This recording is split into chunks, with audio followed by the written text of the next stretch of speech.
صلی اللہ علیہ وسلم کا فرمان ہے، ہر امت کا لکل امت فتنہ، ہر امت کا کوئی نہ کوئی فتنہ ہوتا ہے، وفتنۃ امتی مال، میری امت کا فتنہ مال ہے۔ تو مال کو اکٹھا کرنے کی حرص اور ہوس کے اندر نہ حلال دیکھتے ہیں نہ حرام دیکھتے ہیں۔ تو التی تطلع علی الافئدہ، آگ ایسی ہے، مل حطمہ وما ادراک مل حطمہ، اللہ ایسی جو مال کو گن گن کے رکھتا ہے کہ میرا مال میرے کام آئے گا، تو اس کے لیے اللہ اس کو حطمہ میں، روندنے والی آگ میں ڈالیں گے، اور یہ آگ ایسی ہوگی جو تمہارے دلوں پہ جا لپٹے گی، دل اور جگر تک پہنچ جائے گی۔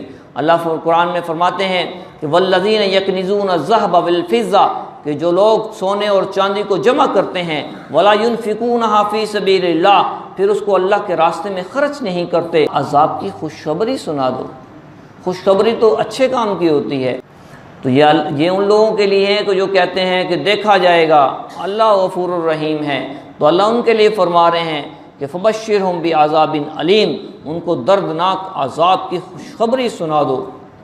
ایک عذاب، اوپر سے دردناک عذاب، اور یہ وہ لوگ ہیں کہ ان کی پیٹھوں کو اور ان کی کمروں کو ان سے داغا جائے گا، ان کی پیٹھوں کو اور ان کی کمروں کو ان سے داغا جائے گا۔ تو اس کے لیے میرے بھائیو، دوستو اور عزیزو، اگر ہم نے اس مال پر زکوٰۃ ادا نہ کی تو پھر یہی مال ہمیں گنجا سانپ بن کر ڈسے گا۔ سانپ گنجا کب ہوتا ہے؟ جب اس میں زہر بڑھ جاتا ہے تو اس کے بال اڑ جاتے ہیں، وہ سانپ بن کے تمہیں ڈسے گا۔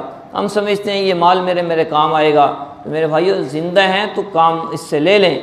تو اس کے لیے ہم اس سے مسائل پوچھیں علماء اکرام سے، کس کس مال پر زکوٰۃ ہے اور کب مجھ پر فرض ہوتی ہے، اس کے مستحق کون لوگ ہیں، اور اس کے ساری کے سارے مال کو اگر آپ نے ادا نہ کیا زکوٰۃ کو، یہ دوسرے مال کو بھی خراب کر دے گا۔ تو یہ مال ہمارا جو چوری ہو گیا، آگ لگ گئی، کوئی اور مسئلہ بن گیا، تو یہ کیا وجہ ہے کہ زکوٰۃ کوئی نہیں دیتے۔